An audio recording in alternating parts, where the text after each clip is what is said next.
Okay. पिछले class में हम लोग होमोजेनियस डिफरेंशियल इक्वेशन के बारे में पढ़े थे कि होमोजेनियस डिफरेंशियल इक्वेशन किसको कहते हैं, कैसा होता है। कोई भी डिफरेंशियल इक्वेशन अगर इस फॉर्म में हो, f x y f five x y, और एफ एक्स और five x y homogeneous function हो, अब सेम डिग्री, दोनों का डिग्री सेम हो, तो इस टाइप के डिफरेंशियल इक्वेशन को क्या कहते हैं, homogeneous differential equation. Homogeneous function देखने का ये तरीका है, बहुत सारे में बहुत कोई लेमडा एक्स लेमडा वाई भी करता है, बहुत कोई x to the power lambda अगर यहाँ से करते हैं तो इसको इस तरह से लिखता है, एक्स टू द पावर के f x y by x, इस टाइप से भी लिखता है। ठीक है, लिखने का तरीका तो अलग अलग है, लेकिन चीज वही कहता है कि उसका क्या होना चाहिए, ये जनरेट पैटर्न जनरेट करना चाहिए, जहाँ पे के मेरा क्या है, अगर ये होमोजेनियस फंक्शन है तो के को कहेंगे degree of the homogeneous function, that homogeneous function वो यूज करते हैं। उनके बाद इस पे हम लोग देखे हुए थे क्या है होमोजेनियस का थोड़ा सा बेसिक रूल। अब अगर होमोजेनियस फंक्शन है तो कोरस्पॉन्डिंग होमोजेनियस डिफरेंशियल इक्वेशन होगा, तो उसको सॉल्व कैसे करेंगे, simple y equal to v x put कर देना, यानी कि y बाई एक्स फॉर्म में होगा ही होगा, उसको क्या करेंगे v पुट कर देंगे। v तुम्हारा डिपेंडेंट वेरिएबल होगा with respect to independent variable x, उसको सॉल्व करेंगे, आसानी से मेरा रिजल्ट निकल के आ जाता है। उसके क्रॉसपोंडिंग हम लोग कुछ एग्जांपल्स भी देखे हुए थे, जैसे ये एग्जांपल था, ये आंसर आ गया था, उनके बाद जैसे इस टाइप के कुछ एग्जांपल्स था। अच्छा, ये एक्सरसाइज दिए हुए थे, बन गया ये सब क्वेश्चन, सिंपल सिंपल क्वेश्चन है। Yes sir. ये सर ये तो बन गया था, दोनों लास्ट वाला भी। चलो ठीक है। उसके बाद हम लोग देखे थे नॉन होमोजेनियस डिफरेंशियल इक्वेशन, कि ऐसा होमोजेनियस ऐसा एक डिफरेंशियल इक्वेशन जो कि होमोजेनियस में ना हो, इसको कौन डिस्टर्ब कर रहा है, एक सी और सी डैश, ये कोई भी कांस्टेंट हो सकता है रियल नंबर से, ठीक है, जो भी होगा रियल नंबर से होगा। इसका दो टाइप, पहला अगर रेशियो बराबर नहीं है दोनों का तो क्या करना है, इसको ए को एक्स को पुट कर देना, स्मॉल एक्स को capital x plus H type से, और स्मॉल वाई को पुट कर देना कैपिटल वाई प्लस एच के टाइप से, इस तरह से कुछ। और एच और के में और सी में जो क्वेश्चन था मेरा फिक्स क्वेश्चन, उनमें एक रिलेशन करना है, जनरेट करना है, तो दो इक्वेशन होगा, दो नॉन होगा, दोनों का वैल्यू निकाल देंगे, उसके कोरस्पॉन्डिंग हम लोग याद देख लिए थे कि इसको किस तरह से करते हैं।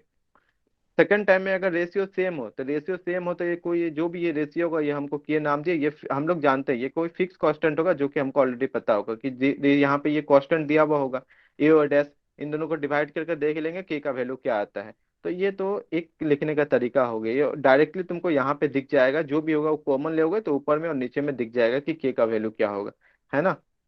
उसके बाद a dash x b dash y को पुट कर देंगे, वहां से रिजल्ट निकाल के इसको डायरेक्टली हम लोग क्या करते हैं, सेपरेबल, इसमें वेरिएबल सेपरेबल के फॉर्म में लेके चल जाते हैं, वहां से ये सॉल्व हो जाएगा आसानी से। चलो ठीक है, इस पे एग्जांपल्स पे हम लोग देखेंगे आज।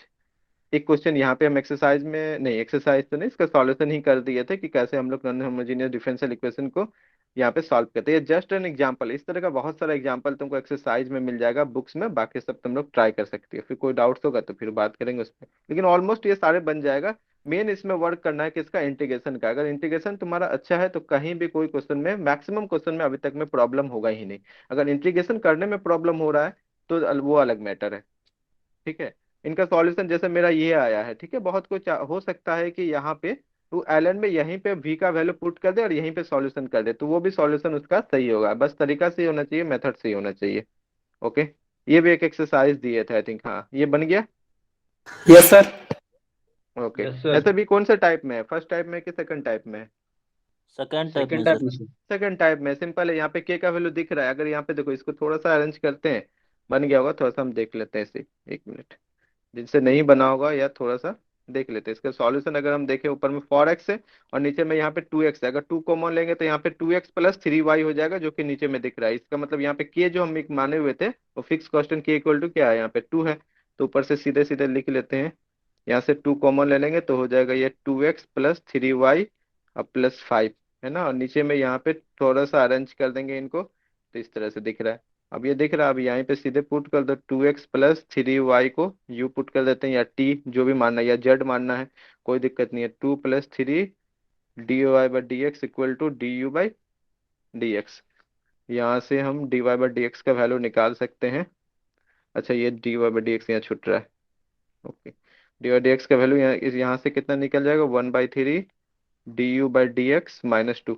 आगे इसका वैल्यू पुट करो, रिजल्ट तुम्हारे पास ऑटोमेटिक आ जाएगा।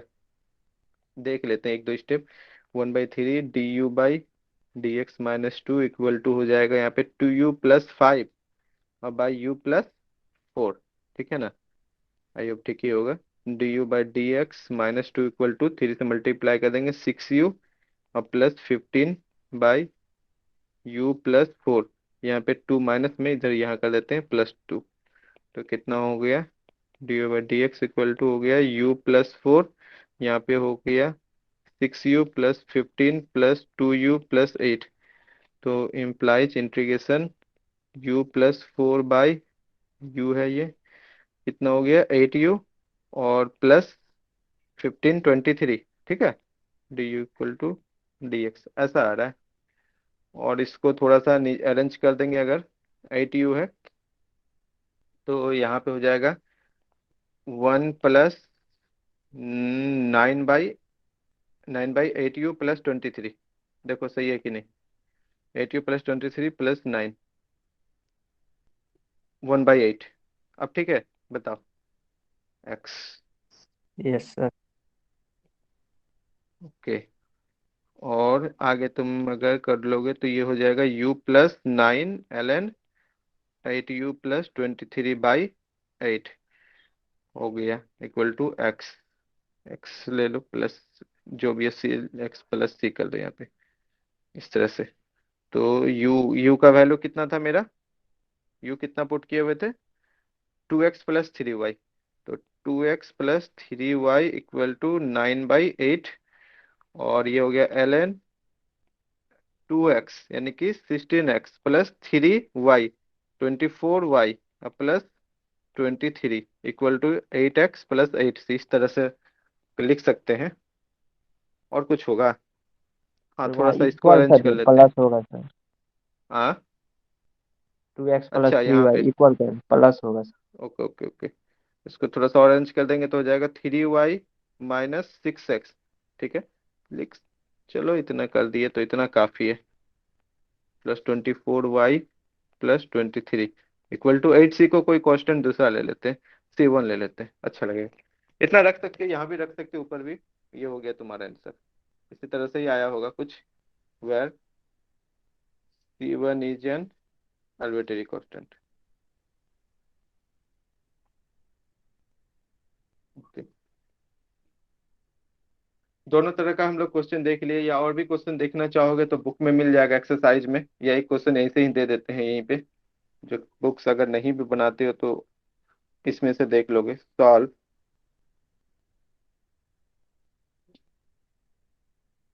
वैसे यही मान लो, 6x - 2y - 7/3x - y + 4।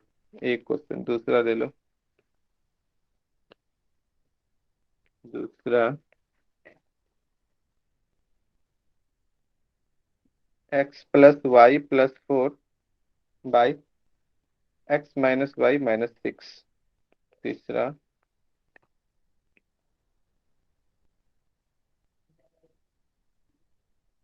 x - y - 1।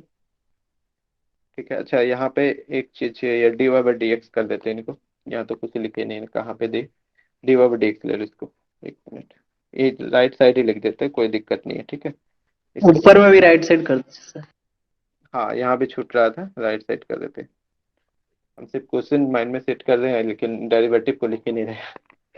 Okay, x - y - 1 dx यहाँ लेते हैं, इस तरह से इसको कर देते हैं। 4y + x - 1 dy equal to 0 कर दो। चलो ठीक है, इस तरह का कुछ क्वेश्चन है। बाकी बहुत सारे तो जो तुम लोग बनाओगे उसके बाद ही वो क्लियर होगा धीरे धीरे करके, है ना। इंटीग्रेशन अच्छा है तो डिफरेंशियल इक्वेशन में कभी भी प्रॉब्लम नहीं होगा। डेरिवेटिव से ज्यादा इंटीग्रेशन का यूज है इसमें, क्योंकि हमको सॉल्यूशन निकालना है, विदाउट इंटीग्रेशन का तो सॉल्यूशन निकलेगा नहीं। ठीक है, तो इंटीग्रेशन अगर थोड़ा सा फॉर्मूला वगैरह भूल भी गए हो तो उसको रिवीजन कर लो, डायरेक्ट बहुत जगह यूज होने वाला है। ओके, यहाँ तक हम लोग होमोजीनियस नॉन होमोजीनियस देख लिए। अब हम लोग बढ़ते हैं थोड़ा सा इससे आगे, linear differential equation. Linear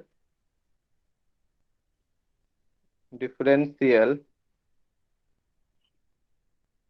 equation.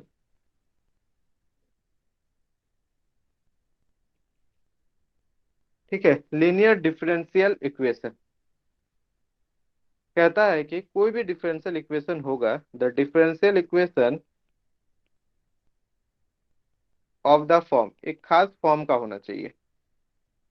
Of the form किस फॉर्म में, dy/dx + py = q। ठीक है, इस फॉर्म में हो सकता है, या नीचे कर देते हैं, ठीक है, इस फॉर्म में, या चेंज भी हो सकता है variable dx/dy plus P x, यहाँ पी अलग है तो यहाँ कर देते हैं पी डैश कर दिए, ठीक है, p dash x plus, sorry, equal to q dash, इस तरह से दोनों में से कोई भी फॉर्म में हो, dy/dx प्लस पी वाई। ध्यान रखना यहाँ पे, अगर डेरिवेटिव तुम डिपेंडेंट वेरिएबल y को इंडिपेंडेंट x को ले रहे हो तो p के साथ में y फंक्शन होना चाहिए, यानी डिपेंडेंट वाला होना चाहिए, ठीक है। और यहाँ पे x को अगर तुम डिपेंडेंट बोल रहे हो तो p डैश के साथ में तुम्हारा डिपेंडेंट वेरिएबल होना चाहिए, इस फॉर्म में हो। जहां पे अगर दोनों का बात बोले, where p and q are functions of x और कांस्टेंट, या तो x का होगा या कांस्टेंट का होगा, बट y का नहीं होना चाहिए, not of y।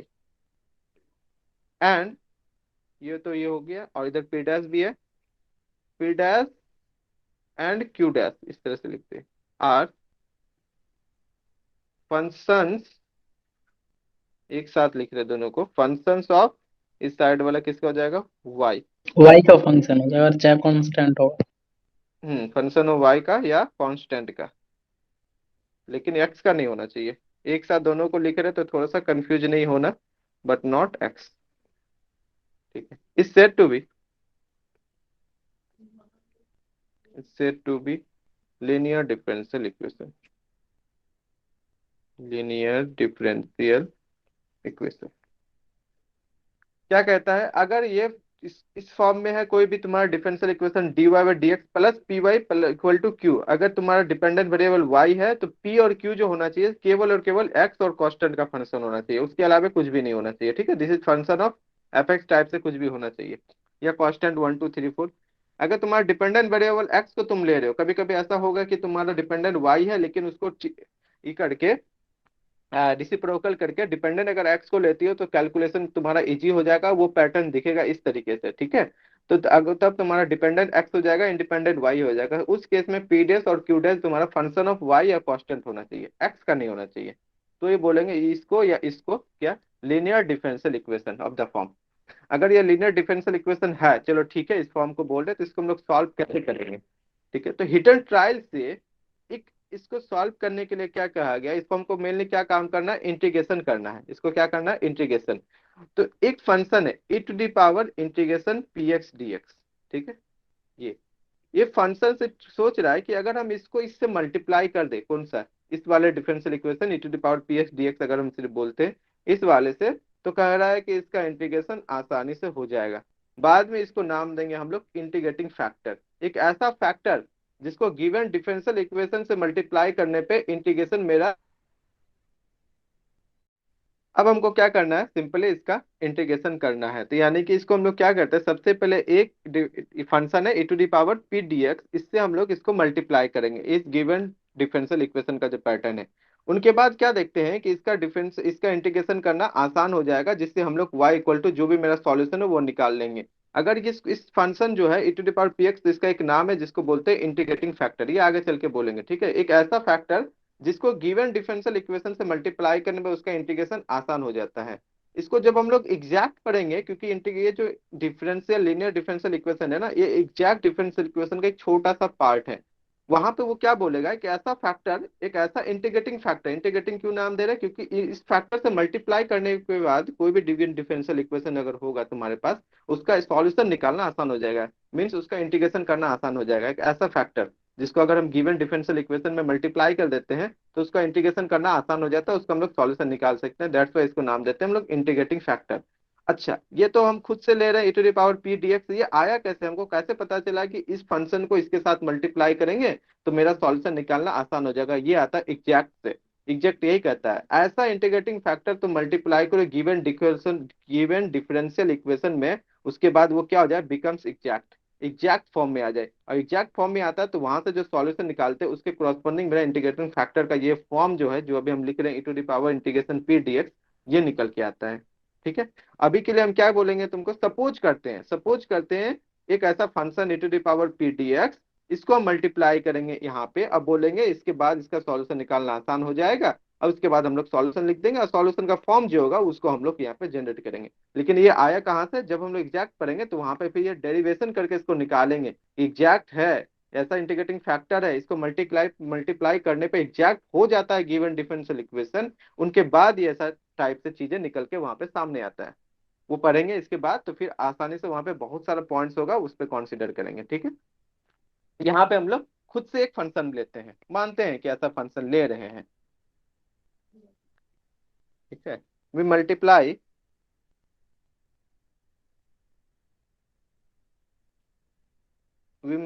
Both side, किसका, इसका नाम देते कुछ। सबसे पहले इसी एक इक्वेशन को करते हैं, एक इक्वेशन के लिए बात करते हैं, क्रॉसपोंडिंग दूसरा हो जाएगा, इसका नाम देते हैं कोई स्टार दे देते हैं, ठीक है। ये वाला डिफरेंशियल इक्वेशन जो we multiply both side of star, ठीक है, विथ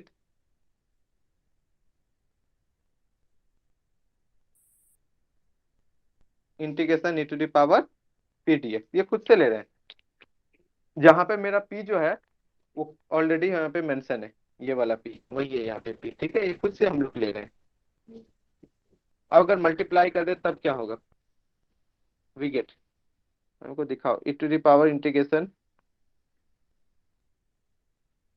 पी डी एक्स क्या हो जाएगा, d y by d x हो जाएगा, प्लस यहाँ हो जाएगा तुम्हारा p y to the power integration p d x equal to हो जाएगा, क्यू के साथ भी मल्टीप्लाई होगा, इंटीग्रेशन पी डी एक्स। ये खुद से मल्टीप्लाई करें, हिट एंड ट्राई सोचो कि एक ऐसा फंक्शन मल्टीप्लाई करते हैं, हमको ऐसा लग रहा है कि इस टाइप से फंक्शन को मल्टीप्लाई करने पे जो मेरा फॉर्म है डिफरेंशियल इक्वेशन का, जिसको हम लोग बोले हैं लीनियर डिफरेंशियल इक्वेशन, वो क्या हो जाएगा, उसका सॉल्यूशन निकल के आएगा आसानी से। ये हिट एंड ट्राई एक तरह से सोचियो, बाद में इसको हम दिखाएंगे एग्जैक्ट के थ्रू कि ये हिट एंड ट्राई नहीं है, एक्चुअली ये फॉर्म निकल के आता है इस तरीके का कुछ। अब बताओ, क्या ये differentiation y e to the power integration p dx का है, लेफ्ट साइड वाला, बताओ हाँ या ना। क्या y e to the power integration p dx को हम लोग x के रिस्पेक्ट में अगर डेरिवेटिव करें तो ये वाला फंक्शन आएगा, यस सर, ठीक है। आ जाएगा। पहले अगर यस सर। y को रख देते हैं एज ए कांस्टेंट, तो इनका करेंगे तो इनका तो e to the power integration p dx, और फिर इंटीग्रेशन पी dx हो जाएगा, इंटीग्रेशन डेरिवेटिव खत्म, तो मेरा बचेगा क्या, p, ये आ गया यहाँ पे, ठीक है। अब उसके बाद फिर क्या करेंगे, इनको रख दिया, y का करेंगे तो dy बाई डी एक्स हो गया। अब इसमें क्या कर रहे हैं, dx को राइट साइड ले जाओ, तो d of y e to the power integration p dx, ऐसा जानबूझ के किया गया, q e to the power integration p dx, ये हो गया dx। अब इंटीग्रेटिंग ऑन बोथ साइड, जैसे बोथ साइड इंटीग्रेशन करोगे तो ये क्या हो जाएगा, integrating of y e to the power p dx equal to integration q e to the power p dx, ये dx हो गया, और एक dx यहाँ भी है, ध्यान रखना, इसको इस तरह से कर दे, थोड़ा सा ज्यादा अच्छा लगेगा। लेफ्ट साइड हो जाएगा y e to the power integration p dx, right side हो गया integrating of q e to the power integration p dx, ठीक, और ये dx, दैट्स मीन्स y का सॉल्यूशन यहाँ से निकल के आ गया, e टू द पावर यहाँ हो जाएगा e to the power minus p dx, फिर हो जाएगा integration q e to the power p dx, ये हो गया dx, ये y सॉल्यूशन निकल के आ गया।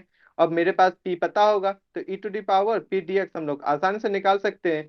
तो एक ऐसा फैक्टर बोल सकते हैं, एक ऐसा फंक्शन है, ये कौन सा, ये एक ऐसा फंक्शन है जिसको गिवन डिफरेंशियल इक्वेशन के साथ मल्टीप्लाई कर दिए तो दिख रहा है कि अब मेरा उससे इंटीग्रेशन निकालना आसान हो गया, जिससे कि हम सॉल्यूशन भी निकाल लिए। तो इसी फैक्टर को कहते हैं आगे चल के इंटीग्रेटिंग फैक्टर, ठीक है, यहां से बोल सकते हैं तुमको इसको इंटीग्रेटिंग फैक्टर। ओके, हियर या नोट में ही इस तरह से लिख देते हैं, e to the power p dx is known as integrating factor।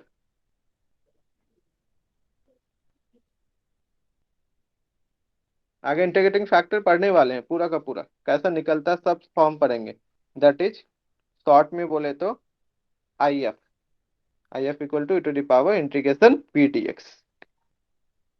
Clear? अब तो डायरेक्टली अगर कोई फॉर्म में होगा, सपोज करो, माइंड में तो ये नहीं चलेगा अगर कोई डिफरेंशियल इक्वेशन इस फॉर्म में है तो हमको कैसे पता चलेगा कि इंटीग्रेटिंग फैक्टर मेरा यही होगा। ये जब एग्जैक्ट पढ़ेंगे तब हम बताएंगे कि ये कैसे आया तुम्हारा। लेकिन अगर इस फॉर्म में है तो तुम्हारा इंटीग्रेटिंग फैक्टर p dx होगा। अगर ये वाला फॉर्म है जिसमें डिपेंडेंट x है तो तुम्हारा integrating factor p dash dy हो जाएगा, है ना। चलो इसको थोड़ा सा और क्लियर करते हैं हम लोग एग्जाम्पल वगैरह लेके। एग्जाम्पल लेते हैं। और ये तुम्हारा क्या हो गया, solution of the given differential equation. इसको भी लिख देते हैं यहाँ पे, नोट में तो लिख दिया, this is the solution of the given differential equation. ऊपर वाला इनकी बात करें अगर तो दिस इज रिक्वायर्ड सॉल्यूशन लिख सकते हैं, या our required solution of the above a given differential equation. This is our, कुछ भी लिखो, समझने से मतलब है। रिक्वायर्ड सॉल्यूशन, जब रिक्वायर्ड लिख रहे हैं ना तो प्लस सी भी डाल देना ज्यादा बेहतर होगा। सी, अब सही है। This is our required solution of the given differential equation, जो भी दिया हुआ रहेगा। ओके, सी आर्बिट्रेरी कांस्टेंट है। अब का हम लोग क्या देखते हैं, example. Solve dy by d x plus y by x equal to x cube. बताओ उस फॉर्म में है, लीनियर डिफरेंशियल इक्वेशन के फॉर्म में है ये? Yes sir. Yes, sir. Yes sir. Yes sir. आसानी से दिख रहा है ना। Which is in the form of linear differential equation. किस टाइप से? dy by d x plus p y के फॉर्म में। हाँ, पी वाई के फॉर्म में, क्योंकि क्यू देखो एक्स का फंक्शन है। वेर पी मेरा है 1/x एंड क्यू है x cube. Then integrating factor मेरा क्या हो जाएगा, फिर dx होगा। वन पी बाई क्या है? एक्स। हाँ, 1/x dx, यानी कि ये अच्छा, इसको तो हो गया, ये हो गया ln x, यानी कुल मिला एक्स के हो x जाएगा हो गया। डायरेक्ट। ठीक है। तो द जनरल सॉल्यूशन, जनरली देते हैं ना हम लोग, the general solution is given bye, कैसा दिया जाएगा, थोड़ा सा लिख देते हैं लैंग्वेज में, क्योंकि एग्जाम में तो लैंग्वेज लिखना है, ऐसा होता है वैसा होता है, तो समझ में आ ही जाता है उसको भी, लेकिन लैंग्वेज फिर भी लिख के दिखाना है। क्या हो जाएगा, y इंटू इंटीग्रेटिंग फैक्टर, या ऐसे ही लिख दो, y इंटू इंटीग्रेटिंग फैक्टर, एक लाइन इस तरह से भी लिख देते हैं। यहाँ हो जाएगा q क्या है तुम्हारा, x Q into integrating factor, अब फिर हो जाएगा dx, यही होगा। दैट मीन्स y हो गया, यहाँ हो गया x equal to integration x cube, ये हो गया x dx। ठीक है। तो x y equal to x to the power 4, तो x/5/5। ठीक है। प्लस प्लस सी सी। सर। हाँ, तो y इक्वल टू हो गया x⁴/5 प्लस c/x। ये हो गया आंसर, जहाँ पे x तुम्हारा नॉन जीरो है, वह सी इज आर्बिट्रेरी कांस्टेंट।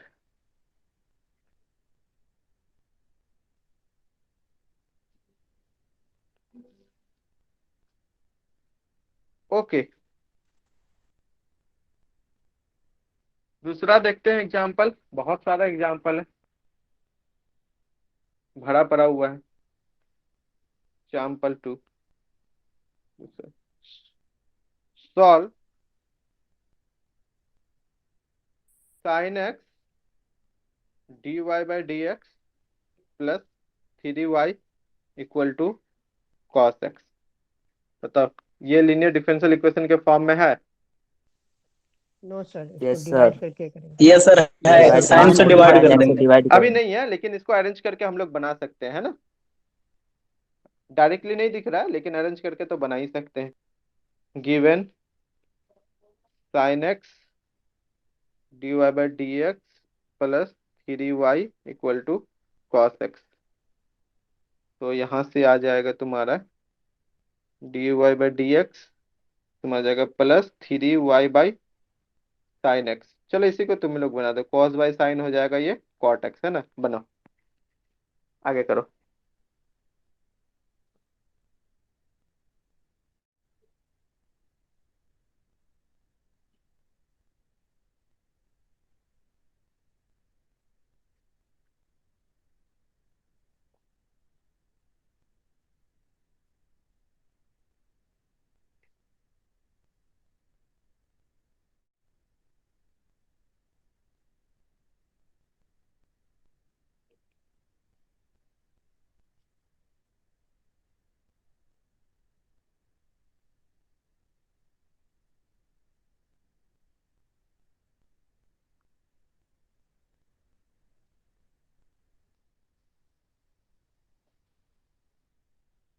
ये हो जाएगा, ये वाला कटेगा।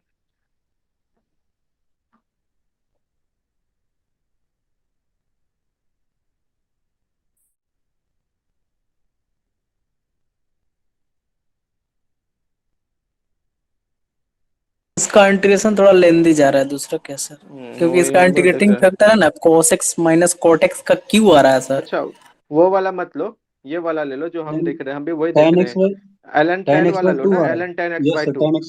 Yes sir. हाँ, टेन वाला में शायद वही हम भी देख रहे थे अभी जस्ट, कि कोसेक माइनस कॉट में हो नहीं हुआ है, लेकिन टेन वाला ले रहे तो शायद कटे उटे कुछ कॉट वाला को भी चेंज करेंगे तो, है ना, वही लिख रहे इसका तो इसे आई वो फॉर्मूला याद नहीं था सर, ये डायरेक्ट हाँ इस पे तो आ ही जाएगा डायरेक्ट। है ना। इधर हो गया वाई tan³ x/2, हो जाएगा तुम्हारा इंटीग्रेशन राइट साइड कितना है तुम्हारा, कॉट, कॉट है ना, या cot x into tan³ x/2। तो कर लेना। अब तुम कॉट का चेंज करोगे तो 1 - tan² हो जाएगा। साइन कोस में तोड़ दीजिए सर, सबसे अच्छा जल्दी आ जाएगा। नहीं तो इस तरह से भी तो कर ही सकते हैं ना। ये हो गया हाँ यस तुम्हारा सर, ये टेन ठीक। Cube x/2। वही सारा चीज तुम्हारा किस पे डिपेंड करता है, इंटीग्रेशन पे डिपेंड करता है। कुछ खत्म, अब काम किसका बचा है, इंटीग्रेशन का बचा है। अब तुम करते रहो इंटीग्रेशन। 1/2 हो जाएगा, हो गया। ये हो जाएगा तुम्हारा 1 तो यहाँ से एक 10 कट जाएगा तो हो जाएगा यहाँ पे tan² x/2, और माइनस हो गया tan² हो जाएगा तो 10 पर पावर हो जाएगा 4x/2।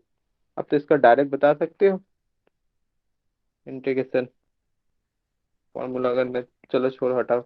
tan² का कितना होता है, sec² - 1 यानी कि 10x, फिर हो जाएगा 2 tan x, इस तरीके से, है ना। इस काम करो, इसको कर लेना, नहीं तो ठीक है डॉट डॉट टेन हटा स्क्वायर दो, इसमें से आसान हो ले ही गया। लेंगे सर।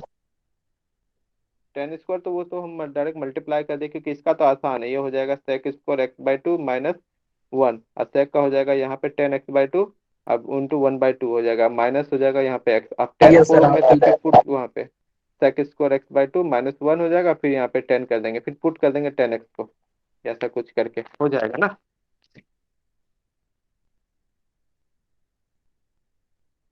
या tan² को यहीं पे तुम चेंज कर देते तो इसका आ जाता तुम्हारा sec² x/2 -1, ताकि 10 पुट कर पाओ, आसान होता है।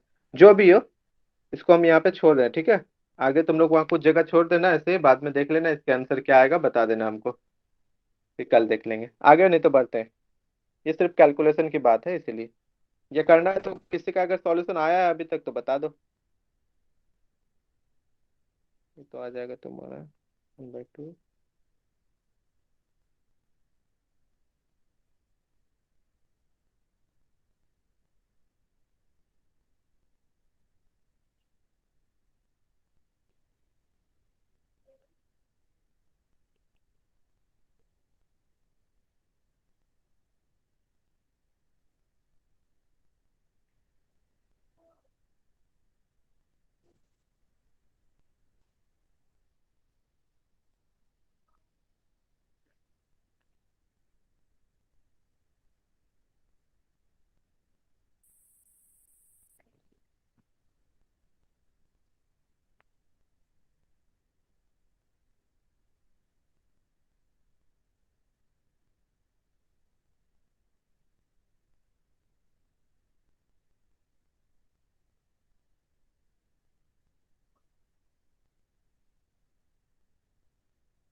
देखो तो इतना आंसर आया है किसी का, हाँ यस सर ठीक है। है ना। ये तो 2 बार हो यस जाएगा, सर। ये हो जाएगा सेम, यही होने वाला है, तो इसको जोड़ दिए दोनों बार तो ये हो गया 10, इसको पुट कर दिया सेक स्क्वायर बाई 2 इंटू 1/2 यहाँ पे, ठीक है। तो डी एक्स इक्वल टू 2 ये यानी कि 2 ये कैंसिल ही हो कौन सा, ये जाएगा। हाँ पूछ ठीक है सकते सर। हैं। अच्छा हाँ सही है ना, यही आंसर तो मेरा आ रहा है, ठीक है, ये आंसर हो गया। Where C is an arbitrary constant. Okay, बना लेना, कैलकुलेशन ही है, ठीक है। हम आगे बढ़ रहे हैं, देखो इधर एक और एग्जांपल लो, एक एग्जांपल और देखते हैं। एग्जांपल तीसरा, सॉल्व, उसको छोड़ दो थोड़ा जगह करके, कैलकुलेशन ही है, कर लेना। X plus 2y³ dy by d x equal to y. इसको अरेंज करके देखो, क्या ये लीनियर डिफरेंशियल इक्वेशन है, बताओ।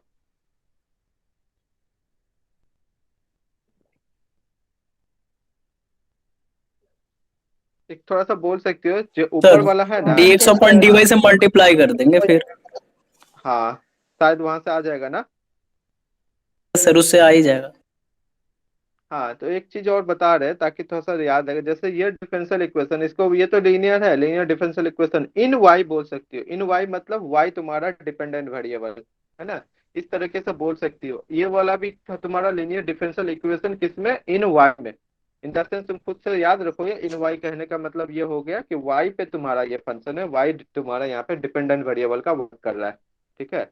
उस तरीके से, ताकि दिक्कत ना हो। अब ये भी तुम्हारा होगा, जैसे कि इसको थोड़ा सा अरेंज करने पे ये भी दिखेगा, direct dy by d x में नहीं दिखेगा, लेकिन dx बाई dy वाला में दिखेगा। ये तो dy by d x equal to y हो गया। अगर इसको x प्लस 2y³ करेंगे तो ये हो जाएगा y dx by dy। Okay, और इसको थोड़ा सा अरेंज करेंगे तो हो जाएगा, y डिवाइड कर देते हैं तो dx by dy equal to कितना हो गया, x बाई वाई, और फिर हो जाएगा प्लस 2y²। तो इसको कर सकते हैं हम लोग dx by d y minus x by y equal to 2y²। हो अब ये गया सर, थोड़ा सा दिख सोल्यूशन आ रहा गया। है ना। इसका रुक जाओ एक मिनट, तो ये हम लिख देते हैं इसको, विच is in the form of, in the form of linear differential equation in x. ये हम खुद से लिख रहे हैं इन एक्स, ताकि याद रहेगा। अच्छा एक्स में है, इसका मतलब एक्स तुम्हारा क्या है, यहाँ पे डिपेंडेंट वेरिएबल का वर्क कर रहा है, ठीक है। तो एक्स अगर डिपेंडेंट वेरिएबल है तो तुम्हारा इंटीग्रेटिंग फैक्टर क्या दे देगा, तुम्हारा यहाँ पे e to the power integration p के जगह क्या है तुम्हारा, p डैश के जगह -1 बाई माइनस वाई हो वन बाई जाएगा। वाई। हाँ -1/y into d y equal to हो गया e to the power 1/y। Minus ln y equal to y पर पावर इनवर्स यानी कि 1/y, ठीक है। hence the general solution is given by। x into y y 1/y हो जाएगा sir. हाँ अच्छा देख लेते हैं, गिवन बाई, जनरल सॉल्यूशन इसका किस तरीके से जाएगा। तो अब यहाँ पे x हो जाएगा इसका, इस केस के लिए x हो जाएगा। हम सिर्फ जो फॉर्म बताए थे, कहाँ गया वो जिसको हम बताए थे, हाँ ये वाला फॉर्म था ओनली तुम्हारा स्टार वाले इक्वेशन के लिए। ध्यान देना, y equal to e to the पावर तब होगा जब तुम्हारा क्या हो, linear differential equation in y में, इन द सेंस कैसा हो, dy by d x plus p y equal to q type से हो। लेकिन अब जब dx by d y plus p dash y, p dash x, sorry p dash x equal to तुम्हारा q dash हो, जहाँ पे पी डैश और क्यू डैश वाई का फंक्शन है, तो उसमें सॉल्यूशन एक्स करके देखिए दिया जाता है, x into x equal to integrating factor का इन्वर्स हो जाएगा, यानी कि e to the power minus p dash d y. और फिर तुम्हारा ये हो जाएगा q dash e to the power, यहाँ पे हो जाएगा पी डैश डी वाई, फिर यहाँ पे डी वाई, इस तरीके से, ठीक है। तो यहाँ पे हो जाएगा तुम्हारा एक्स करके, जस्ट चेंजिंग हो जाएगा। एक तरह से सोचो, रिप्लेस कर दो एक्स को वाई से, वाई को एक्स को, जो हम मेथड बताए उन्हीं में तुम्हारा आ जाएगा। तो यहाँ हो गया एक्स इंटू इंटीग्रेटिंग फैक्टर कितना आया, 1/y equal to integration, right side कितना है मेरा, 2y² into integrating factor 1/y, अब ये हो गया dy। तो हो गया x/y इक्वल टू यहाँ पे 2y, y का y²/2 प्लस c। तो 2 तो कैंसिल आउट ही हो गया, ये इस तरह से कर दो।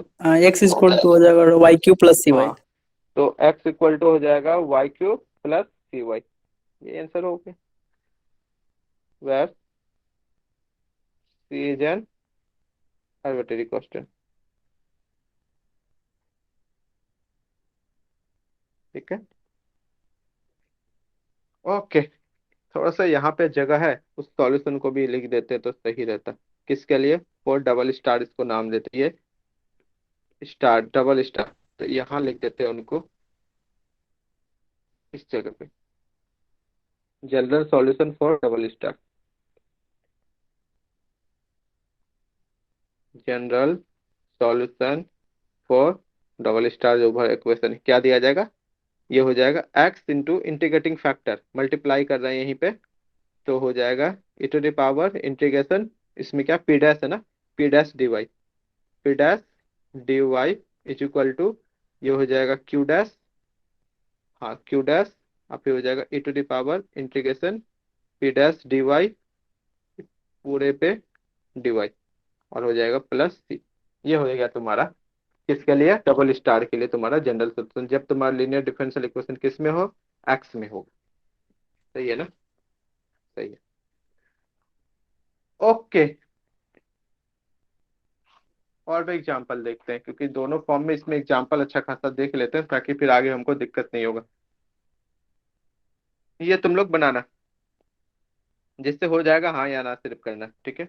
हम पूछेंगे सबसे, सब बनाओ, तभी हम समझेंगे कि हाँ फॉर्म तुमको पता है। ये सब पढ़े हुए हैं, पहला बार तो है नहीं। Example, solve one plus y square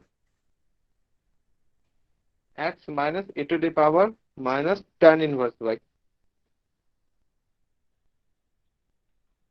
और d y by d x equal to zero.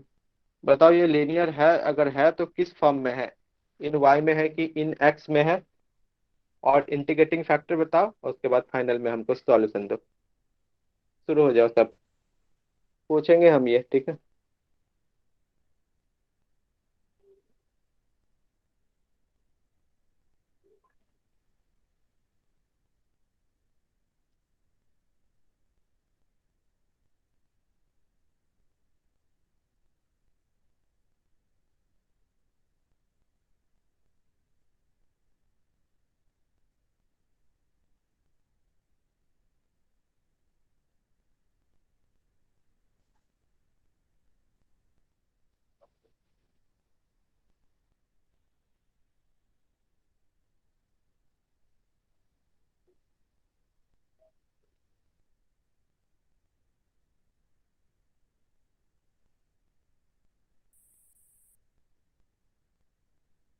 बना रहे हो ना?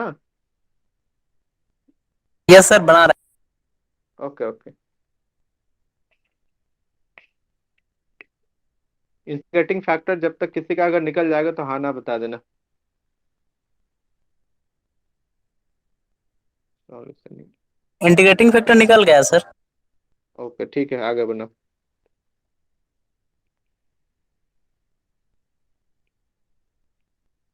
इंटीग्रेटिंग फैक्टर सर, ई का power ten inverse y sir. Yes sir, ठीक ठीक है, है। बनाओ आगे। ई का पावर टेन इनवर्स वाई। हम्म, हम देखते हैं जैसे। मुकेश तुम्हारा आया वही इंटीग्रेटिंग फैक्टर जो बोला अभी अभिषेक?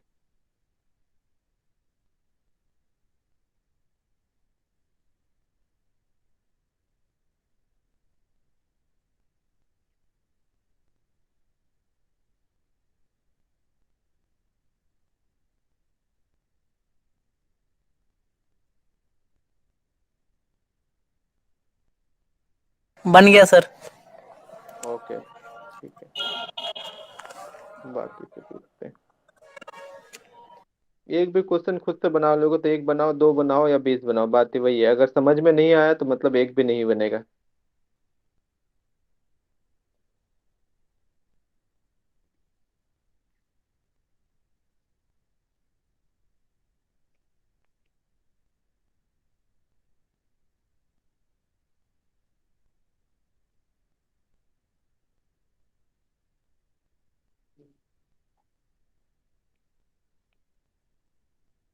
अमित बन रहा है?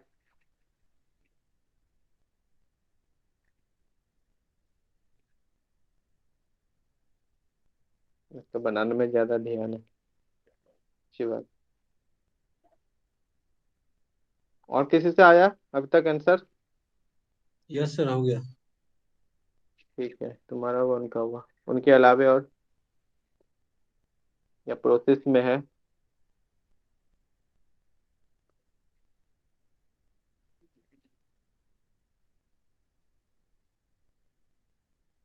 सर इसमें dx अपॉन dy से मल्टीप्लाई करते हैं, क्योंकि ये फिर इसका डिनोमिनेटर है ना, वो फैक्टराइज नहीं होगा ना सर, इसीलिए हम इस देखते फॉर्म में। हैं।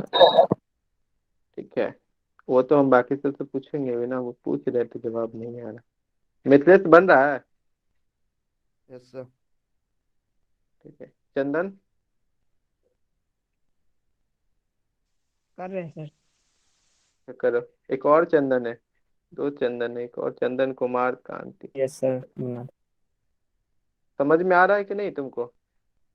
यस सर, आ रहा है। चलो ठीक है, बनो।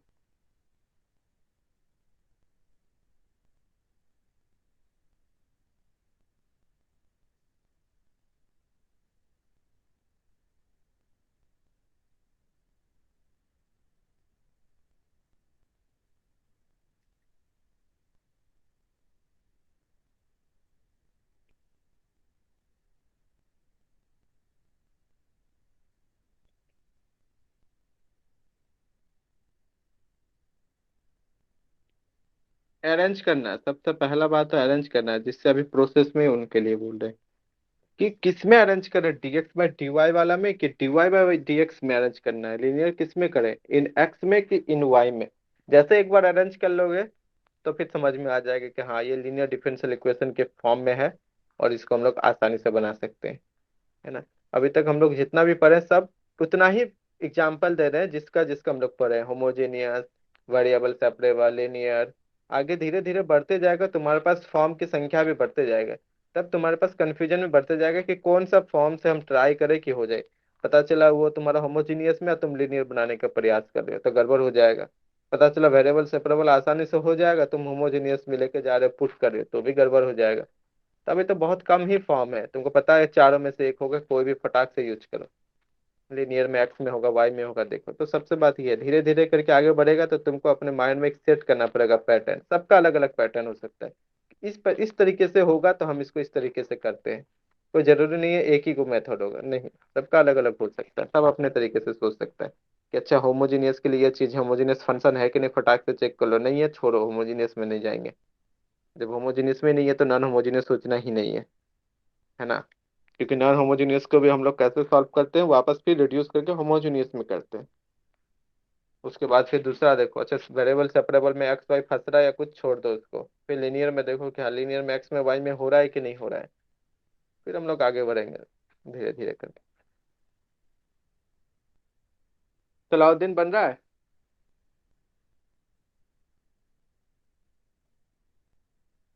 सलाउद्दीन नहीं बना रहा है, इसका मतलब देखो अप्लाइड पोर्शन है, प्योर तो है नहीं कि हम सिर्फ पढ़ाएंगे अच्छे से समझाएंगे, थ्योरी है थ्योरी है थ्योरी है, नहीं। इसमें तुम लोग को हेल्प मदद ज्यादा करना पड़ेगा, तुम लोग को प्रैक्टिस ज्यादा करना पड़ेगा। थ्योरी आएगा मेरा भी, कांस्टेंट कोफिशिएंट वेरिएबल में, एप्लीकेशन में और ट्रेजेक्टरी वगैरह में भी, लेकिन अप्लाइड पोर्शन है, एक एक दिन में तुमको अच्छा खासा करके क्वेश्चन को पिकअप करना पड़ेगा। 40 क्वेश्चन, 50 क्वेश्चन, 2 एक्सरसाइज, 3 एक्सरसाइज, तब जाके ये प्रैक्टिस में आता है। अगर सिमिलर क्वेश्चन सेम एक्सरसाइज में है तो एक बनाओ, बाकी तीन छोड़ दो। पांच है तो एक बनाओ, चार छोड़ दो, तभी होगा। ताकि एक घंटे में तुम 25-30 क्वेश्चन को आराम से कवर अप कर लो, 5-10 ही बनाओगे, समझ में आ गया कि अच्छा इस पैटर्न का सेम क्वेश्चन है, वो बन जाएगा। ऑब्वियसली आगे चल जाओ, क्योंकि एक एक दिन में दो दो एक्सरसाइज करके तुम्हारा जाने वाला है, बहुत सारा एक्सरसाइज है, तो प्रैक्टिस तुमको करना ही करना पड़ेगा, इसमें टाइम देना ही होगा। अप्लाइड पोर्शन है ना, इसमें जो फॉर्म है हम बता दिए, मान लो अब उसमें तुमको ढालना है। एक बार कॉपी में लिख लेना है, जो हम तो यहाँ एक दो ही एग्जाम्पल दे रहे हैं ताकि जो हम पढ़ाएं उसको वेरीफाई करने एक तरीके से, जो अच्छा इस फॉर्म में है तो ऐसा इसका सॉल्यूशन होगा, तो उसको वेरीफाई करो। तो ये सब एग्जाम्पल देके एक तरीके से सोचो वेरीफाई करवा रहे हैं। बाकी तुमको खुद वेरीफाई करना है तो बहुत सारा एग्जाम्पल तुमको बुक में मिल जाएगा। समझ में आ रहा है? बात ये है। ओके, इसका इंटीग्रेटिंग फिटनेस कितना था, integrating factor? e raised to the power E 10 का inverse power y। 10 inverse y sir. e raised to power 10 verse y. बताओ, इतना तक तो आई होप सब बना ही लिया होगा। ये इंटीग्रेटिंग फैक्टर आया है कि नहीं आया है? Minus yes sir. सबसे पूछ रहे हैं।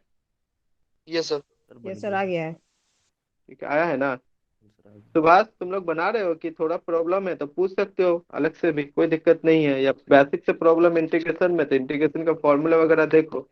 ठीक है, जरूरी है ना, क्योंकि विदाउट डिफरेंशियल इक्वेशन के लिए इंटीग्रेशन बहुत जरूरी है। हमको ज्यादा इंटीग्रेशन नहीं देखना है, इंटीग्रेशन ऑफ रेशनल फंक्शन तक देख लो। ठीक है, इंटीग्रेशन ऑफ रेशनल फंक्शन का कैसे होता है, इरेशनल फंक्शन तक का भी देख लो कैसे होता है। वेरी उसके बाद तुम्हारा हो गया बाय पार्ट्स देख लो, पार्शियल फ्रैक्शन देख लो, नॉर्मल इंटीग्रेशन जो है वहां तक देख लो। जितने सारा फॉर्मूला है, ट्रिगोनोमेट्रिक फॉर्मूला से हो गया, प्रोडक्ट ऑफ टू फंक्शन का हो गया, जैसा भी हो तुम्हारा, वो सारा फॉर्मूला तक देख लोगे ना, तुम्हारा यहाँ पे सारे क्वेश्चन बन जाएगा। क्योंकि इंटीग्रेशन अगर नहीं है तो फिर डिफरेंशियल इक्वेशन तुमको प्रोसेस पता होगा, सॉल्व ही नहीं कर पा रहे हो, दैट मीन इंटीग्रेशन में प्रॉब्लम है। तो इंटीग्रेशन का कम से कम फॉर्मूला तक देख लो, नहीं होगा तो रट्टा मान लो कि अच्छा 1/1 - y² है, या 1/1 - x² है, तो इसका क्या हो जाता है 1/2 है ln x -1 - x/1 + x, जैसा भी हो। या 1/1 + x², अच्छा ये तो 10 वर्स x का होता है ना। या 1 + x² का अंडर रूट है, तो इसको हम लोग कैसे करेंगे। तो ये सारा फॉर्मूला कम से कम देख लो, क्योंकि यहाँ पूरे के पूरे डिफरेंशियल इक्वेशन में विदाउट इंटीग्रेशन हिल ही नहीं पाओगे तुम, काम ही नहीं होगा, सॉल्यूशन आएगा ही नहीं कभी भी। ठीक है, तो इंटीग्रेशन का फॉर्मूला जरूर देखो। अभी इतना लेट इसलिए हो रहा है, इसका मतलब प्रैक्टिस नहीं है तुम्हारा इंटीग्रेशन में, नहीं तो कब का तुम लोग बता देते। इंटीग्रेशन में प्रैक्टिस नहीं है, दिस इज वेरी बैड। चलो कोई बात नहीं, इसको कर ही देते हैं। अब इसका क्या हो गया general solution, so the general solution. Hello. Hmm. Hello. बोले बोलो सर एक बोलो। दिन इंटीग्रेशन का सर क्लास ले लीजिए ना सर, वही में प्रॉब्लम होता है sir. So the general solution is given bye integration का क्लास ले लें। इंटीग्रेशन का फॉर्मूला ही तुमको देखना है बेसिकली, और ज्यादा कुछ भी नहीं देखना है। देखो, फॉर्मूला भी रटने का एक तरीका होता है, ये नहीं कि हाँ बैठ के और रट्टा मार रहे हैं कि ऐसा ये है ऐसा नहीं। उसका पैटर्न को देखो, वो वो- आता कहाँ से है। हर फॉर्मूला तो कहीं ना वही कहीं ना से सर, जनरेट होता है, एक तरीके से जनरेट होता है। एक दिन शॉर्टकट में ले लीजिए सर, कभी 1 घंटा क्लास ओके, सर। हम इसके बारे में करते हैं, तुम सारे फॉर्मूलाज को, जो भी तुम्हारा डिफरेंशियल इक्वेशन में जरूरत होने वाला सारा फॉर्मूला बताते हैं अलग से एक्स्ट्रा क्लासेस में। एक्स्ट्रा क्लास में ठीक है। बताते हैं सारे फॉर्मूला, एक तरह से जनरेट हो जाएगा, तुमको कभी याद ही नहीं रखना पड़ेगा जो 1/1 - x² का कैसे होगा, या 1/1 + x² का कैसे होगा, या अंडर रूट समथिंग हो गया, या तुम्हारा जो भी है sin 10 में, या कैसे फॉर्म में हम ढाले। मेन यहाँ तो इंटीग्रेशन का काम है। सबका सब एक जी छोटा सर। छोटा सा ट्रिक होता है, छोटा छोटा पैटर्न है, कभी भी याद नहीं रखना है, वो अपने आप होते निकलते चल जाएगा। ठीक है, जी सर। सब मेन चीजें हैं, जैसे कि पार्शियल फ्रैक्शन हो गया, बाय पार्ट्स हो गया, यहाँ तक अगर थोड़ा सा हो गया तो आगे कुछ नहीं है इंटीग्रेशन में। फिर हाँ, इंटीग्रेशन में इंपॉर्टेंट हो जाता सर है जब थोड़ा तुम्हारा क्वेश्चन पे लाइन ले इंटीग्रल जाइएगा। सरफेस इंटीग्रल हो जाता है। ठीक है, लाइन इंटीग्रल सरफेस इंटीग्रल हो गया, वॉल्यूम इंटीग्रल हो गया, वहां पे तो ठीक है सर। तुम्हारा इंटीग्रेशन का फॉर्म चेंज हो जाता है। सॉलिड ऑफ रिवोल्यूशन हो गया, ये सब में बाकी सब फॉर्मूला है।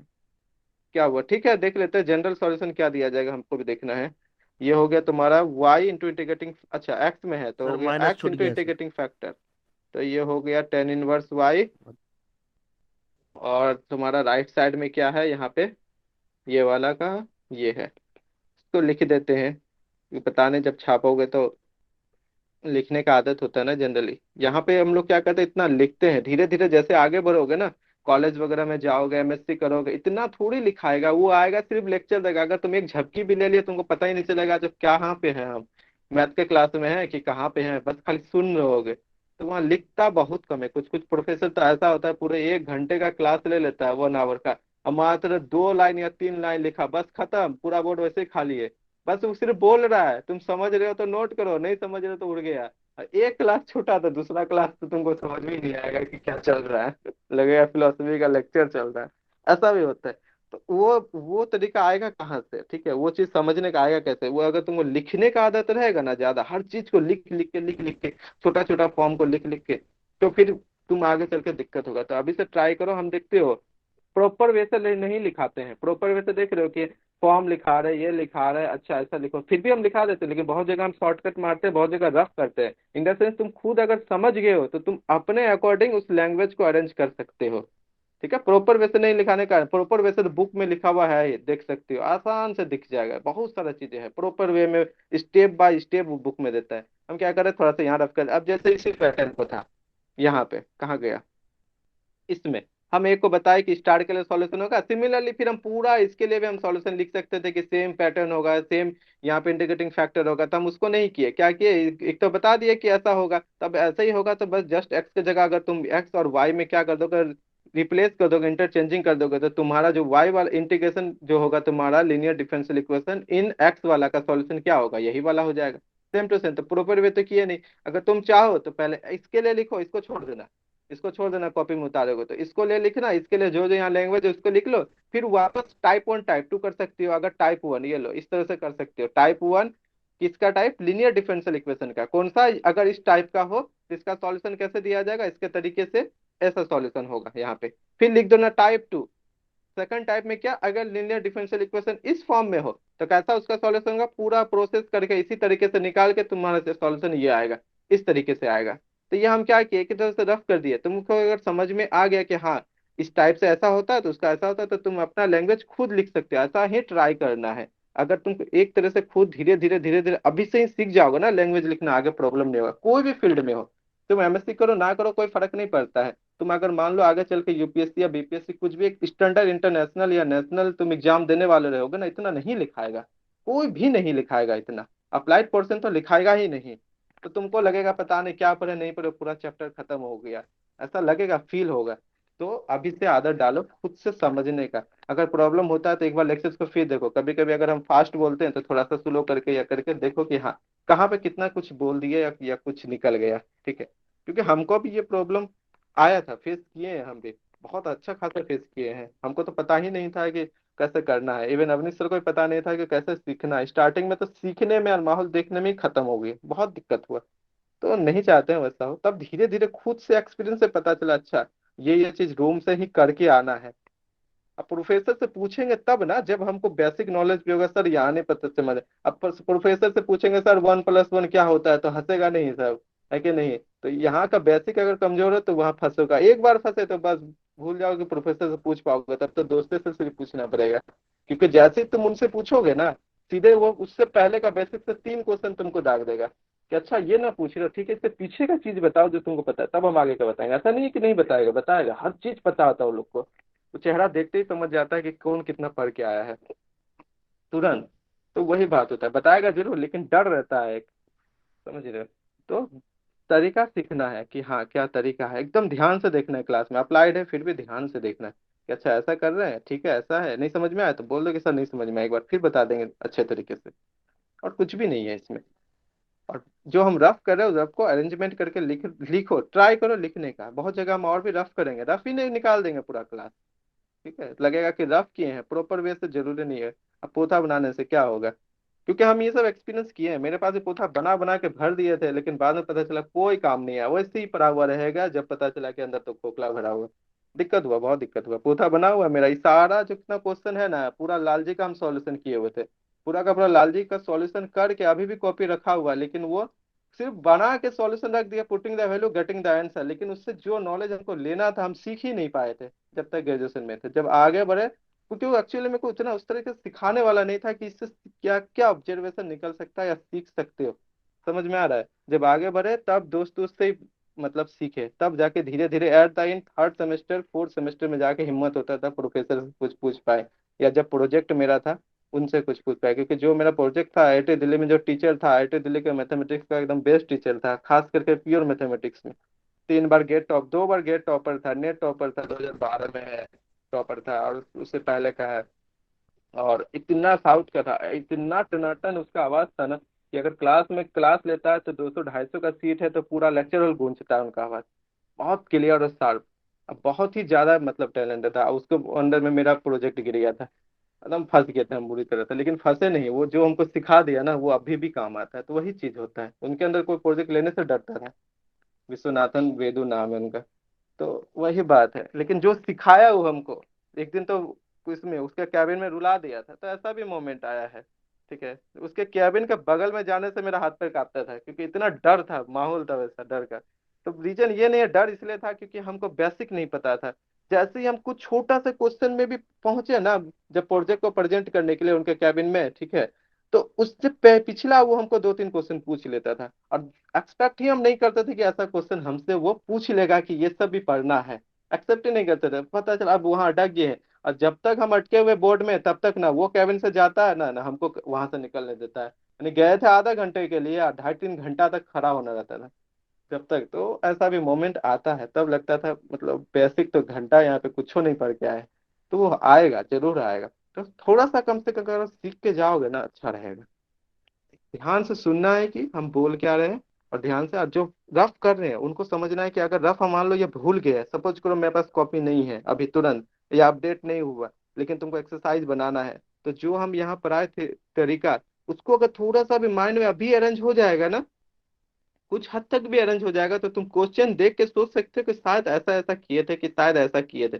करते करते करते अपने प्रैक्टिस हो जाएगा, है ना। तो वो ऐसा करना है। चलो कहाँ से कहाँ पहुंच गए हम। Okay, the general solution is, हम इसलिए ये बता रहे हैं क्योंकि हम पूछे कहीं से भी इंटीग्रेटिंग फैक्टर तक बहुत कम ही कोई ही निकल पाया, या कोई बोला बहुत कम ही कोई बोला। जो भी बोला 3-4 ही बोला, बाकी नहीं बोला। हम एक्सपेक्ट किए थे कि सारे से इंटीग्रेटिंग फैक्टर आसानी से निकल जाएगा। ठीक है, ओके, कोई बात नहीं, ट्राई करना है। ये क्या हो गया यहाँ पे, e⁻tan−1y इक्वल टू, यहाँ पे हो जाता है इंटीग्रेशन e⁻−tan−1y। ये हो गया 1 + y², ये हो गया e⁻tan−1। ये तो सीधे सीधे सॉल्यूशन निकल ही गया, ये तो कैंसिल आउट हो गया। ये तो इसका तो ऐसा ही हो गया ना, tan−1y, I think tan−1y + c। तो ये क्या हो गया, x equal to 1 + c e⁻−tan−1y। यही है क्या answer. Sir tan inverse sir y को पहले हमको कुछ पूटेंगे, जेड डॉट पुट करेंगे सर, ऐसा इतना जल्दी थोड़ा ना आ जाएगा, इसमें बाई पार्ट लगाना पड़ेगा। हाँ, तो तुम नहीं उस तरह सर। से करके देख सकते हो, लेकिन आंसर तो नहीं, यहाँ पे कैंसिल तो हो जाएगा ना सीधे सीधे, ये देखो ना, हाँ, 1 हो वो गया ना। ऐसा आंसर दोनों का इतना ही आएगा सर, इतना ही सेम ही आएगा, सही है। जुट जाएगा तो 0 हो जाएगा, 1 आ जाएगा, सही है। हाँ, तो हम वही ये कर सर। दिए सीधे सीधे यहाँ से, इसको देखते 1 हो गया, 1/1 + x इसको का tan−1y हो गया, तो रिवाइज करके हम वही किए हैं। इतना ही आंसर आया सर। अच्छा ठीक है, ये तो सर वहां ये से भी आंसर हम आया। ऐसे भी कर सकते हैं डायरेक्ट, कोई दिक्कत नहीं है। कोई दिक्कत नहीं है, इस तरह से हम डायरेक्ट कर सकते हैं। हम tan इनवर्स y मान के ले गए सर, फिर भी इतना ही है। हम्म tan−1y, अच्छा यहाँ गलती कर दी। अच्छा, मान के ले गया तो तुम एक स्टेप आगे कर दिए, लेकिन यहाँ पे गलती हो गया मेरा। x इक्वल टू, ये तो tan−1y से मल्टीप्लाई ना होगा, tan−1y इंटू e⁻tan−1y, हाँ यस सर। और प्लस ये हो जाएगा माइनस, और ये हो जाएगा c e⁻−tan−1y। ठीक है, ये हो गया answer, where c is an integral, sorry arbitrary constant, integral नहीं देते हैं। इंटीग्रल दे सकते हैं, लेकिन इंटीग्रल कांस्टेंट बहुत को इंटीग्रल भी लिखते हैं, ठीक है इंटीग्रल लिख सकते हैं, इंटीग्रल लिखेंगे तब जब सी रियल नंबर से लेते हैं, लेकिन आर्बिट्रेरी में सी तुम्हारा कॉम्प्लेक्स से भी आ सकता है। ठीक है, कॉम्प्लेक्स नंबर ऐसा आएगा आगे चल के, तुम्हारा इंटीग्रेशन का इंटीग्रल फैक्टर जो होगा वो तुम्हारा कॉम्प्लेक्स नंबर से आ जाएगा, तो इसलिए आर्बिट्रेरी ही स्टार्टिंग से लिखते हैं। चलो ठीक है, एक एक्सरसाइज इन्हीं में देते हैं। एक्सरसाइज,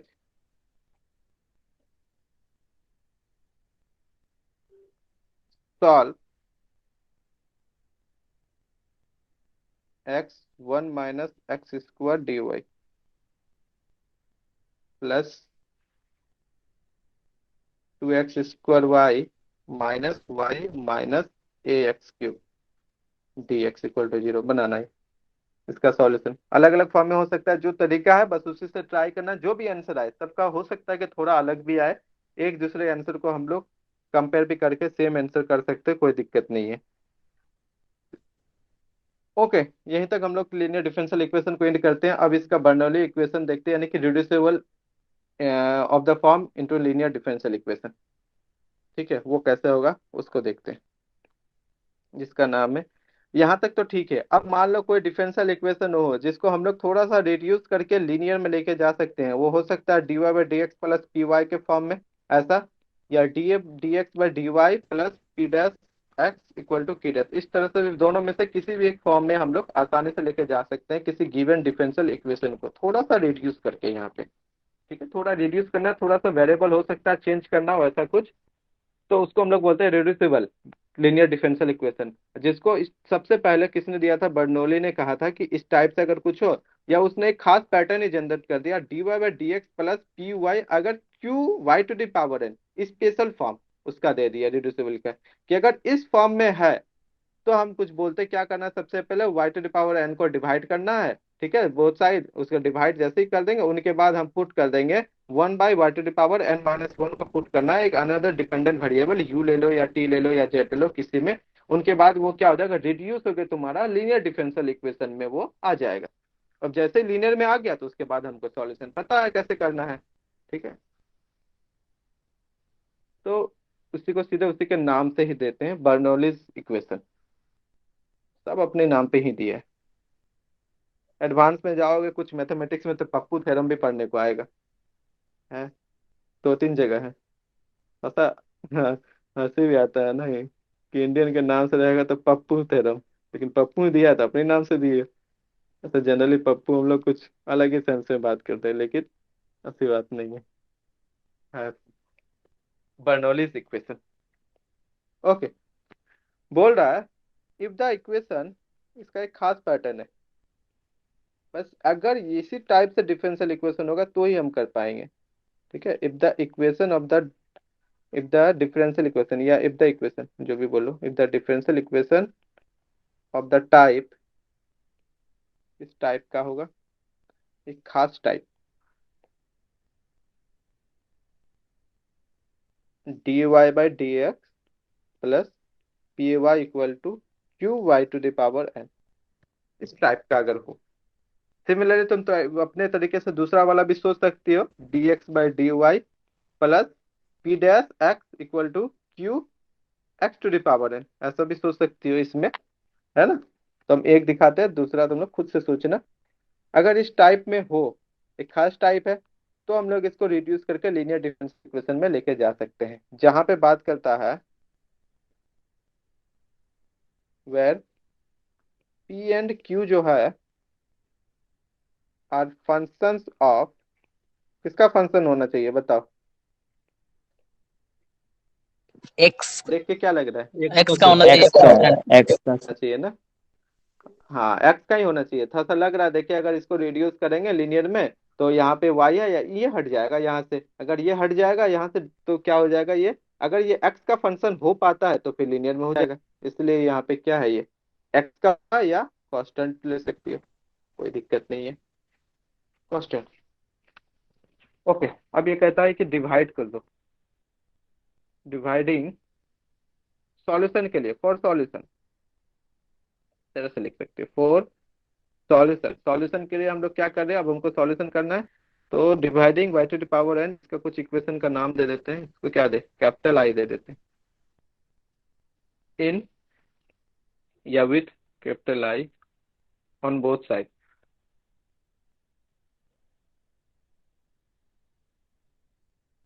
वी गेट क्या मिलेगा, तो 1/y to the power n dy by d x plus p, एक तो गया तो y to the power n minus one हो गया यहाँ पे, है ना, इक्वल टू q।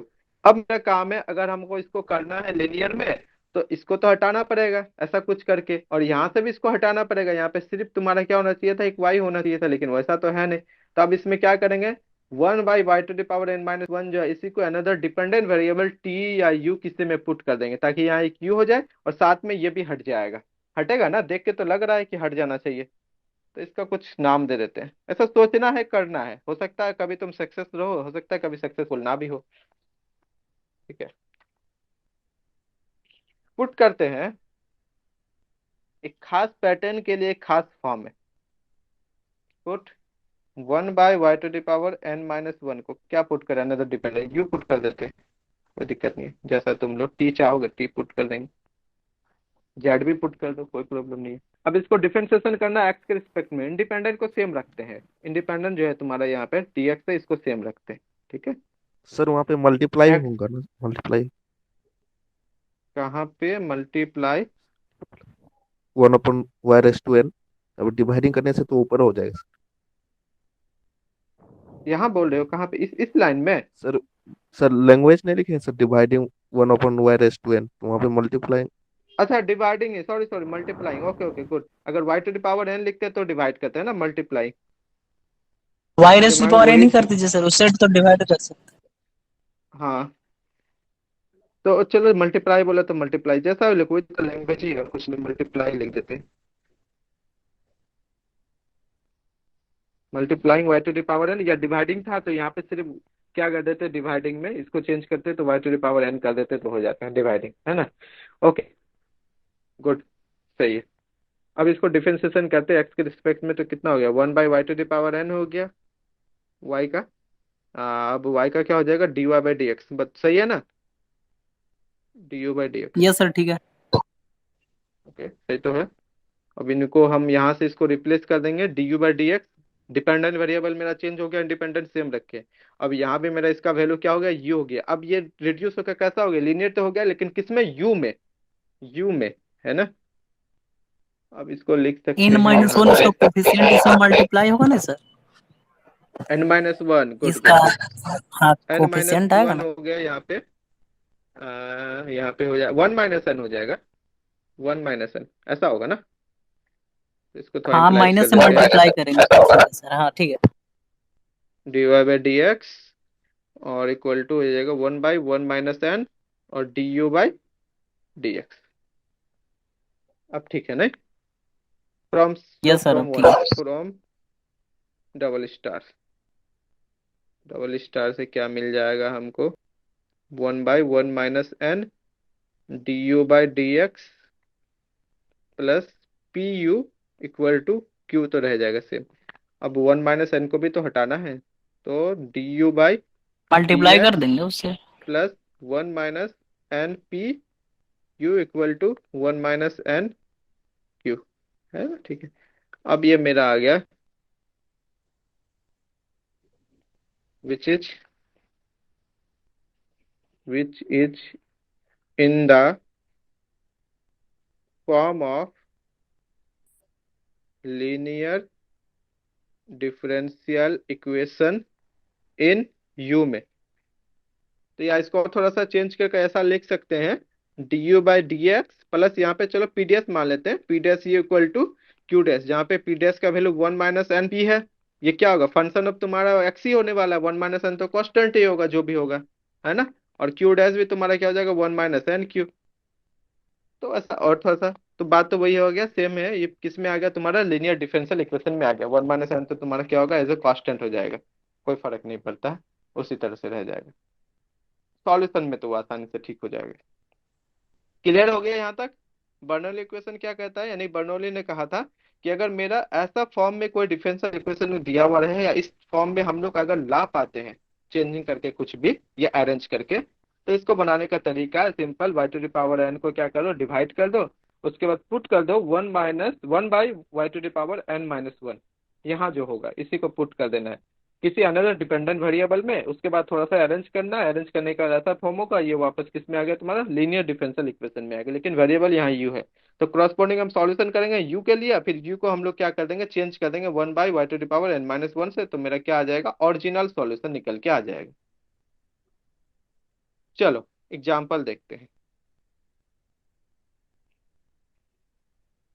सब बनाना है, ठीक है।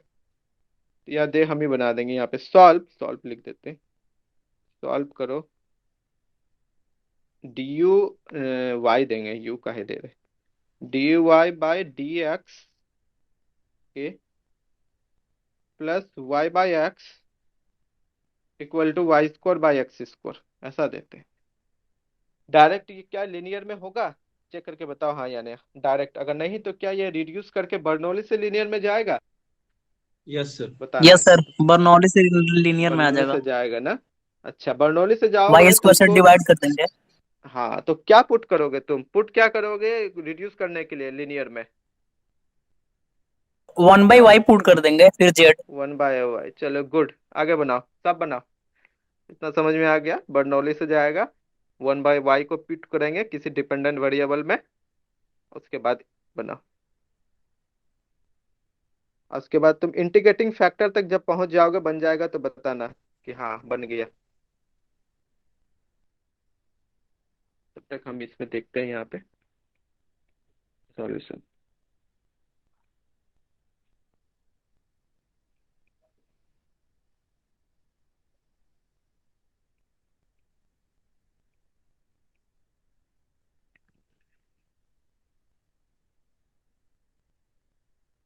ठीक है।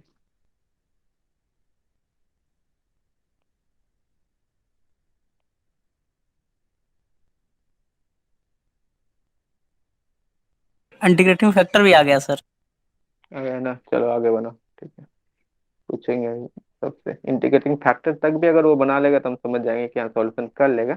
हाँ, इंटीग्रेशन में फंस रहा है, हम एक्स्ट्रा क्लास ले लेंगे उसके लिए अलग टाइमिंग में, बता देंगे जितना इसके लिए जरूरी है, 2 क्लास 3 क्लास लेंगे हो जाएगा सारा क्लियर।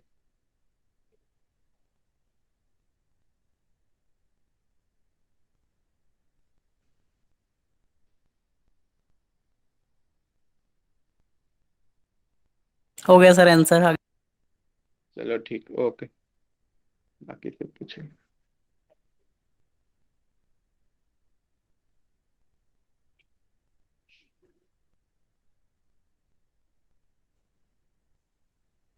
हो गया सर। हम्म, रुक जाओ 2 मिनट, इसके बाद में तो 2 एक्सरसाइज दे देंगे इसी पे, फिर बाकी कल डिस्कस करेंगे। और कल इसको खत्म करके हम लोग एग्जैक्ट पे फिर निकल जाएंगे।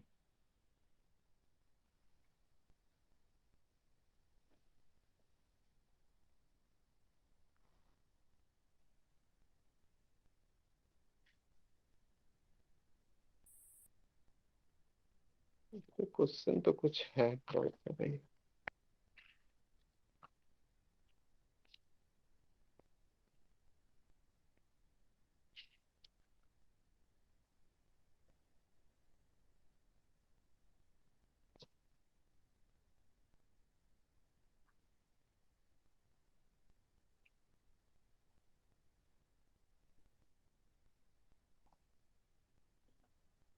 जिसका जिसका इंटीग्रेटिंग फैक्टर तक अगर आ जाता है तो बता देना हाँ या ना, कुछ भी, जिसका जिसका आ गया होगा। आ गया सही टिकट। ओके,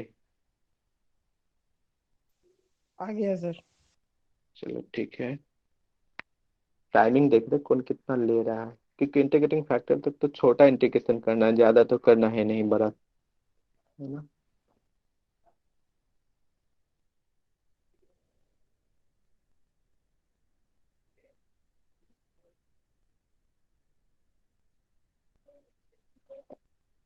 पहले लीनियर में लेके जाना पड़ेगा रिड्यूस करके, उसके बाद ही इंटीग्रेटिंग फैक्टर निकलेगा ना।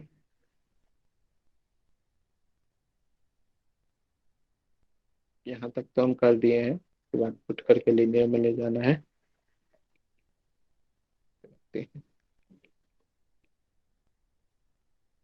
1/y ना सर।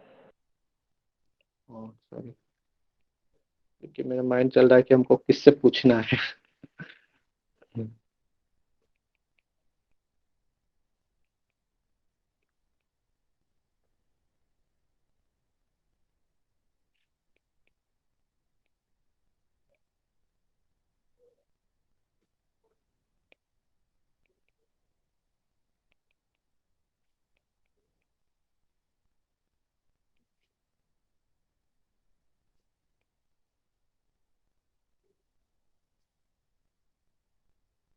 मुकेश, तुम्हारा इंटीग्रेशन फैक्टर तक आया? थोड़ा सा ही है, छोटा इंटीग्रेशन है इसमें तो, आई होप आ जाना चाहिए।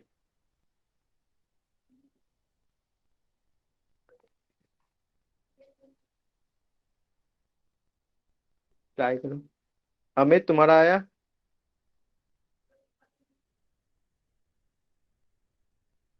ये पक्का कहीं चला गया होगा।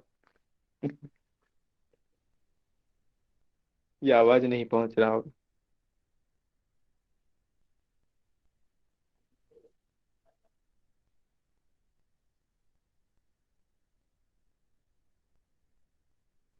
सलाउद्दीन, तुम्हारा?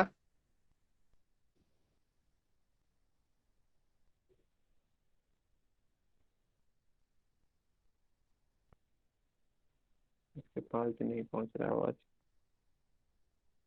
चलो ठीक है, बाकी का तो आवाज तो आ ही रहा ठीक है है। सर। 1/x है sir integrating one by factor. X हाँ 1/x ही है, ये तो दिख रहा है डायरेक्टली। 1/x। ठीक, हम्म। ओके। इंटीग्रेटिंग फैक्टर हो जाएगा तुम्हारा e⁻ कितना आ जाएगा, आ, यहाँ से आ जाएगा -1/x। -1/x dx, है ना। e⁻ yes sir. Minus ln x equal to x inverse one one by by x हो एक्स जाएगा सर। 1/x sir. हाँ, तो general solution is given by in u में आएगा u बाई एक्स हो angles. जाएगा सर, इक्वल टू हो हाँ जाएगा। वो कर देंगे अरेंज बाद में, यहाँ पे इस तरह से लिख देते हैं, ये हो जाएगा u by x equal to right side कितना है तुम्हारा -1/x² इंटू 1/x dx, यही हो जाएगा, है ना। तो ये हो गया तुम्हारा -1/x³ dx, तो कितना हो गया तुम्हारा, यू बाई एक्स लिख ही देते हैं, यू बाई एक्स, 1/2x ये हो स्क्वायर गया इसका इंटीग्रेशन आएगा one plus c। By two x square हो गया प्लस सी हो गया, एक्स एक्स तो कैंसिल आउट कर दोगे तो yes u sir, equal to कितना हो जाएगा 1/2x प्लस सी एक्स, अब 1/2x यू का प्लस वैल्यू सी कितना एक्स, था, हाँ, और यू का वन बाई वैल्यू वाई था। 1/y था, इक्वल टू 1/2x प्लस सी एक्स, इतना रखो, या थोड़ा सा और अरेंज कर दोगे तो कोई दिक्कत नहीं है, ऐसा भी रख सकते हो आंसर के लिए, कोई दिक्कत नहीं। हम इतना एक ही बार पे छोड़ जैसे दें मेरा सर। इंटीग्रेशन हो गया, हाँ हाँ, इतना ही पे छोड़ देना, ज्यादा नहीं दिमाग लगाना है। अगर प्रूफ डैट कहता है कोई खास सॉल्यूशन को बोलता है कि प्रूव करो, तो वहां तक जाना है हमको लेके। लेकिन अगर सिर्फ सॉल्व करने बोला या फाइंड द वैल्यू ऑफ या सॉल्यूशन, तो जहां मेरा इंटीग्रेशन का काम खत्म हुआ बस वहीं रख दो, ज्यादा सिंप्लीफाई करने की जरूरत नहीं है। हाँ अगर बोल दे प्रूफ डैट में कि यही वाला एक सॉल्यूशन लेके आओ, तो फिर उसको सिंप्लीफाई करके लेके जाना है ना। Where sir c is jam the में तो ये मतलब किसी पॉइंट पे पूछेगा। इंटीग्रल कांस्टेंट, जैब में ही सब्जेक्टिव वाइज पूछेगा, सब्जेक्टिव वाइज उसमें इनिशियल वैल्यू प्रॉब्लम पूछेगा तुरंत, सिंपल दे देगा ऐसा ही क्वेश्चन, मान लो 1 नंबर में, अब बोल देगा कि इफ y 0 पे अगर 3 है तो y 5 का वैल्यू बताओ, 4 वैल्यू दे देगा तुमको मतलब फटाफट से। Particular value. हाँ पार्टिकुलर वैल्यू पूछेगा, इनिशियल वैल्यू प्रॉब्लम, मैंने एक तुम्हारा इनिशियल वैल्यू तुमको दिया हुआ है, इनिशियल एक वैल्यू दिया हुआ है, जिससे तुम आर्बिट्रेरी कांस्टेंट का वैल्यू निकालोगे, उसके बाद फिर तुमको पूछेगा, और जो भी होगा तुम्हारा y5 y7 सारा वो क्या होगा, यूनिक सॉल्यूशन होगा, क्योंकि वो खास एक वैल्यू के लिए, मतलब खास y0 = 3 वाले कंडीशन के लिए तुमसे y5 मांग रहा है ना। तो ये जो सी होगा इसका कोई एक फिक्स्ड वैल्यू आ जाएगा उस वक्त, तो जो भी तुम्हारा अगर इनिशियल वैल्यू प्रॉब्लम में हो जो होता है सॉल्यूशन, वो क्या होता है, यूनिक सॉल्यूशन होता है, वो आगे चलेगा, यूनिक हो जाएगा।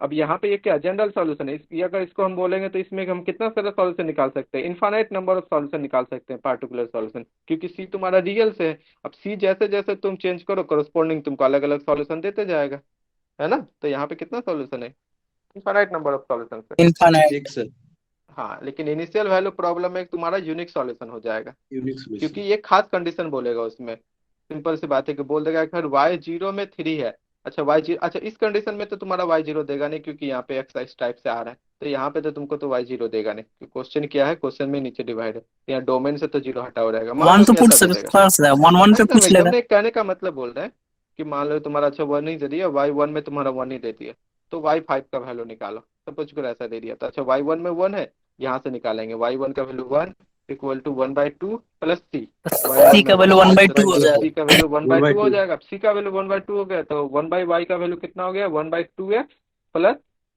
x/2। अब यहाँ पे पूछ रहा है y5 निकालना है, y5 का वैल्यू निकालना है, तो यहाँ पे मान लो कि पुट कर दिए y5, सपोज करो ऐसा, तो y5 है ना, तो x का वैल्यू 5 पुट करेंगे तो अगर 10, x का वैल्यू 5 तो 5/2। अब इसको थोड़ा सा अरेंज करो, कितना आएगा, ये 1/y5 आ गया, एक यहाँ पे हो गया तुम्हारा 10, 1 प्लस 10/26 हो जाएगा सर। 5, हाँ 25 हो गया ना यहाँ पे, 25, तो y5 हो जाता है तुम्हारा 10/26, ये तो फ्रैक्शनल में है, तो ऑप्शन रहेगा या एनएटी में रहेगा, तो तुम्हारा कितना हो जाएगा, 0 पॉइंट समथिंग करके हो जाएगा, कितना हो जाएगा, 0 पॉइंट डिवाइड करो ना कितना आता है, हो गया यानी कि तुम्हारा 4 से आ जाएगा, 0.4 समथिंग जो भी हो, इस तरह से आंसर आ जाएगा, तो ये कैसा यस हो सर, गया, हाँ। हाँ ठीक है। तो ये जो तुम्हारा सॉल्यूशन हो गया, ये कौन सा सॉल्यूशन, ये सॉल्यूशन जो हो गया ये यूनिक सॉल्यूशन आ जाएगा, 1/y equal to 1/2x plus x/2, इसको अरेंज करके y इक्वल टू भी कर सकते हो, जो भी तुम्हारा आएगा, ये कैसा सॉल्यूशन है, तुम्हारा यूनिक सॉल्यूशन आएगा, क्यों, क्योंकि यही एक सॉल्यूशन है जो कि तुम्हारे गिवन डिफरेंशियल इक्वेशन को सेटिस्फाई करेगा, कंडीशन है y1 इक्वल टू 1, इस कंडीशन के साथ में, है ना।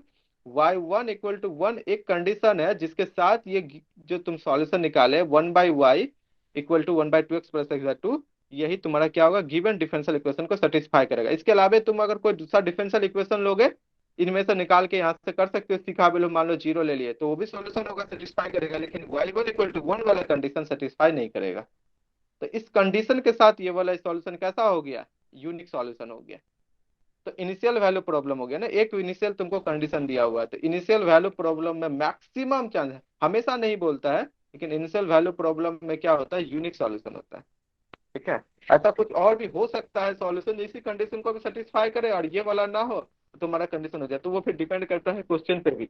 अभी आएगा बहुत सारा क्वेश्चन, जब तुम एग्जैक्ट पढ़ लोगे ना, तो एक ही क्वेश्चन का अलग अलग मेथड से अलग अलग सॉल्यूशन आएगा, चेंजिंग होगा, डिफर होगा, कभी माइनस साइन से, कभी प्लस साइन से, ऐसा डिफर होगा, किसी का माइनस आ रहा है, किसी का प्लस। कोई हो सकता है उसको होमोजीनियस से बनाया है, और कोई हो सकता है तुम्हारा एग्जैक्ट से बनाया है, दोनों में माइनस प्लस का साइन का भी अंतर होगा, दोनों ही सॉल्यूशन सही है, गलत नहीं है। अब वो क्यों होता है तो वो फिर बताएंगे बाद में, क्वेश्चन पे भी आता है, धीरे धीरे आगे बढ़ेगा, धीरे धीरे करके सारा चीज निकल के आएगा। इसका एप्लीकेशन बहुत ही स्ट्रांग है डिफरेंशियल इक्वेशन का। ये सब तो जो पढ़ रहे हैं ये सब कुछ भी नहीं है, putting value getting the answer है, एप्लीकेशन देखोगे ना इनका बहुत ही स्ट्रांग है। एप्लीकेशन ही सबसे ज्यादा यूज होता है। हम लोग को पढ़ना होगा एप्लीकेशन, तुम लोग पीडी में पढ़ोगे, पार्ट थर्ड में नहीं है, जब एमएससी जाओगे तब एप्लीकेशन है, क्योंकि एप्लीकेशन एडवांस में है बहुत ज्यादा, नॉर्मल समझ ही नहीं आएगा एप्लीकेशन। घंटों घंटों महीनों महीनों एक ही चैप्टर में रहोगे तब एप्लीकेशन समझ में आता है, क्योंकि इसका एप्लीकेशन जो है वो फिजिक्स में बहुत काम वर्क करता है, तुम्हारा फिजिकल वर्ल्ड में या हम लोग को डेली लाइफ में भी बहुत ज्यादा यूज होता है डिफरेंशियल इक्वेशन का एप्लीकेशन, वेक्टर का एप्लीकेशन। दिखता नहीं है लेकिन वो एप्लीकेबल होता है बहुत ज्यादा। आएगा, वैसे भी आएगा, जब प्रोजेक्ट वगैरह करोगे ना एमएससी में, फिजिक्स वाला कोई प्रोजेक्ट लो, और जब लैब वगैरह करोगे, रोबोटिक में काम करोगे, रोबोटिक वाला नैनो टेक्नोलॉजी में काम करोगे, तो इसका एप्लीकेशन बहुत ज्यादा यूजफुल है डिफरेंशियल इक्वेशन का। वैसा भी आएगा, बहुत इंटरेस्टिंग लगता है, लेकिन टफ भी है वैसा। चलो छोड़ो वो सबको, आते हैं फिर वापस क्वेश्चन पे ही, कि ये सीखना जरूरी है।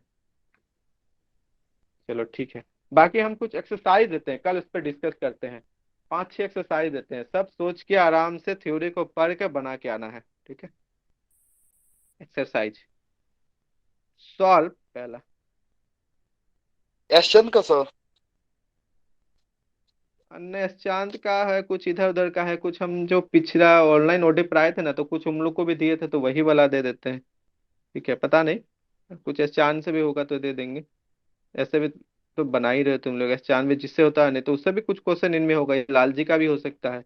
हम असाइनमेंट दे देंगे इसका, सोचिए अच्छा अच्छा क्वेश्चन चुन के असाइनमेंट में देंगे। ऐसे असाइनमेंट इसका जरूरी नहीं है, क्योंकि इतना अप्लाइड पोर्शन है, बहुत बुक में ही भरा हुआ है, लेकिन फिर भी सोचते हैं कि वैसा ऐसा क्वेश्चन देंगे जिससे कुछ सीखने को मिले। 5 ही क्वेश्चन रहेगा, लेकिन अच्छा क्वेश्चन रहेगा, उसमें फिर बताएंगे, अलग बुक से देंगे वो, और कुछ सोच के भी देंगे। ये पता नहीं किसका, हमको नहीं पता बनाना, जिसका भी होगा भूल गए। पहला दूसरा सॉल्व, सॉल्व तो लिख ही दिए हैं। D y by d x equal to the power x minus y. कुछ पिछला ऑनलाइन में जिसका डाउट वगैरह कुछ क्वेश्चन था, तो वो सब हम तुम लोग को दे देंगे, बन जाना चाहिए। उन लोग का डाउट सब पूछा था, तो तुम लोग बना लोगे। तो जो सर ये डी दे वाई रहे बाई यही डी एक्स, बनाना है सिर्फ ना? हाँ यही बनाओ, इसको बनाओ, कम से कम इसको तो बनाना, इसके आगे तुम जितना बना पाओ बुक से तो अच्छी बात है, कम से कम इतना तो बना ही लो। एमडी राय से बना रहे हैं सर।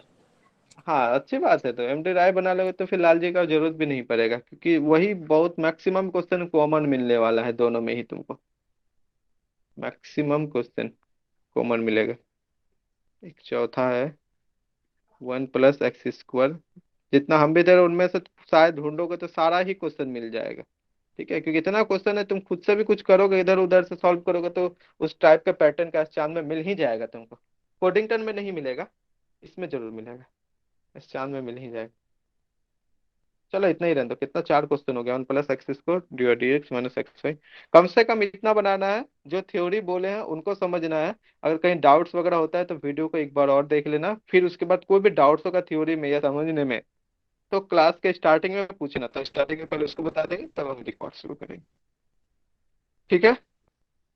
इसके बाद हम लोग फिर नहीं तो कल से इसका एक्सरसाइज करने के बाद और कुछ क्वेश्चन और करेंगे, उसके बाद हम लोग फिर पर चलेंगे एग्जैक्ट डिफरेंशियल क्वेश्चन, वहां से इंटरेस्टिंग शुरू होगा। एग्जैक्ट से ऐसे तो लीनियर से ही सही है, जब तक इसका क्वेश्चन नहीं बनाओगे तब तक लगेगा कि हाँ चैप्टर खत्म हो गया। क्वेश्चन बनाओ, कम से कम 20-25 भी बनाओ बुक से, तो फिर लगेगा थोड़ा सा हम लीनियर पढ़ लिए, हर टाइप के क्वेश्चन को देख लिए। और होमोजीनियस और नॉन होमोजीनियस भी जरूर बनाना है बुक से, एस चांद से हो, लालजी से हो, जिससे भी हो। ऐसे हम पीडीएफ भेज दिए हैं दोनों का ही। ठीक है। बहुत सारा एरर भी होगा बुक में, देख लेना, एरर भी होगा। किसी में मिस प्रिंट होगा, कहीं पे उस सॉल्यूशन में गलती किया होगा, वैसा होगा, कहीं आंसर में होगा गलती वगैरह। इस चांद में भी होगा, इस चांद की बात करें उनमें भी होगा, बहुत जगह होगा, कहीं पे वो छोटा होगा, एक्स की जगह एच होता है, वाई की जगह एक्स होगा तो वो सॉल्व हो जाएगा, वैसा भी क्वेश्चन मिलेगा। तो वो सब तुम खुद से ही सुधार सकते हो। बहुत सारा मैं आगे देखेंगे, एग्जैक्ट जब पढ़ेंगे तो उसमें देखेंगे कि हम लोग देखो एक याद करो, x d x plus y d y को वेरिएबल सेपरेबल किए थे इस फॉर्म में, x d y minus y d x किया था इंफेक्शन से किए थे, x square plus y square equal to zero, ऐसा था ना। जो खुद से एक सॉल्व कर क्या एक्स साइन एक्स वाई ऐसा कुछ सॉल्यूशन था उसका, ठीक है।